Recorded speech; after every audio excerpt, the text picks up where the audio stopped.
Hello বন্ধুরা, তোমাদের সবাইকে স্বাগত মনসুরাস ব্লগে। তো দেখতে পাচ্ছ আজকে আমাদের কিসের প্রিপারেশন চলছে সেটা তোমরা হয়তো একটু করে বুঝতে পারবে। আমাদের সামনে ঈদ আসছে, তাই ঈদের জন্য সিমাই বানানোর প্রস্তুতি চলছে।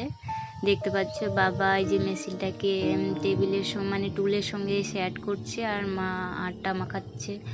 আর এই যে আমার ফুচকি সোনা এদিকে ওদিকে ঘোরাঘুরিছে। আর এই যে আমি, আর আজকে বাবা গাড়ি নিয়ে বেরোয়নি, যার কারণে আমরা বারণ করেছি, মা বারণ করেছিল যে আজকে যেতে হবে না। এই যে আমি একটু বাবার হেল্প করছি, ওটাতে সরিষার তেল দিচ্ছি, না হলে ওটা ঘুরবে না, ঘুরলেও টাইটলি ঘুরবে, মানে একটু ঢিলে ঢালা হবে না, ঘোরাতে বেশ মজা লাগবে না। তাই বাবা তেল দিয়ে দিচ্ছে। আর যে আমাদের ফুচকি সোনা একটু হেলে দুলে দেখছে।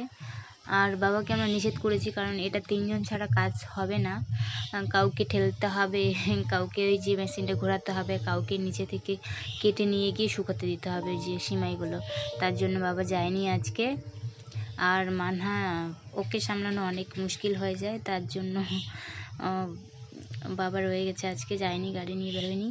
তো এই যে শুরু হয়ে গেছে, মায়ের আটা মাখানো শুরু হয়ে মানে শেষ হয়ে গেছে। এখন যে সিমাই বানানোর শুরু করছে আর কি। এই যে কিন্তু তোমরা দেখতে পাচ্ছ না, কারণ রোদের জন্য না, মানে ছাদে রোদ চলে এসে, তাই বাবা ওই দিকে মুখ করে বসেছে, কারণ রোদটা লাগছে প্রচণ্ড। আজকে গরম, মানে বেশি রোদ নাই কিন্তু অনেক অনেক গরম, তাই ছায়ার মধ্যে গেছে। আর এই যে আমার সোনা ক্যামেরার সামনে শুধু আসে, তোমরা একটু ম্যানেজ করে নিও। আর এই যে বাবা ঘুরে বসলো, কারণ রোদ্দুর আসছিল তাই। আর দেখা যাচ্ছে না, আমি কি করে তোমাদের দেখাবো, কারণ আমি আবার মানা সোনাকে ছাদে এদিকে ওদিকে দৌড়ে চলে যাচ্ছে, তার জন্য ক্যামেরা হাতে, মানে ফোন হাতে নিয়ে থাকতে পারছি না, তাই ফোনটাকে রেখে দিয়েছি, তার জন্য তোমাদের দেখাতে পারছি না, তার জন্য দুঃখিত। নেক্সট বার দেখানোর অবশ্যই চেষ্টা করব। তো আজকের ব্লগটি দেখতে থাকো, আশা করি ভালো লাগবে। আর আমরা ঈদের আগে, কিছুদিন আগে, ছোটোবেলা থেকেই দেখি যে মা কিছুদিন আগে মা কাকিরা সবাই সিমাই বানাতে ব্যস্ত। আটা তো অনেক দিন আগেই মানে করে রাখে, চালের গুঁড়ি যেটাকে আমরা আটা বলি, ওটা করে রাখে। আর সিমাইটা হচ্ছে ঈদের কয়েকদিন আগে, মানে আমাদের ঈদের এখনও মোটামুটি 15 দিনের মতো সময় আছে, তার আগে সিমাইগুলো ওই যে তৈরি করতে হবে, আবার শুকনো খোলায় ভাজতে হবে, তারপর গিয়ে রান্না করতে হবে। কিন্তু অনেক টেস্টি সুস্বাদু হয় খেতে, যারা যারা খেয়েছো তো তোমরা অবশ্যই বলতে পারবে যে ওর টেস্ট কেমন। অনেকেই ময়দা দিয়ে তৈরি করে, কিন্তু ময়দা দিয়ে তৈরি করলে না দেখতে সুন্দর লাগে, অনেকটা সাদা সাদা লাগে, কিন্তু খেতে অতটা টেস্টি না যতটা গমের আটার। তাই আমরা আটারটাও তৈরি করি আর ময়দারটাও তৈরি করি, ওটা বেশি তৈরি করি না, এটা বেশি তৈরি করি, মানে সারা বছর সংগ্রহ করে রাখার জন্য এটাই করি। আর এই যেমন আমি একটু হাতগুলো ধুয়ে নিলাম, কারণ আমিও ঘোরাবো বলছিলাম। আর আর এই যে আমি এই যে পাটিগুলো বিছিয়ে দিলাম, এগুলোর উপরে যে তার আছে, ওই তারের মধ্যে শুকোতে দিতে হবে সিমাইগুলো। এই যে বাবা ঘোরাচ্ছে মেশিনটা, তোমরা দেখলে হ্যান্ডেলটা, আর মা ঠেলছে।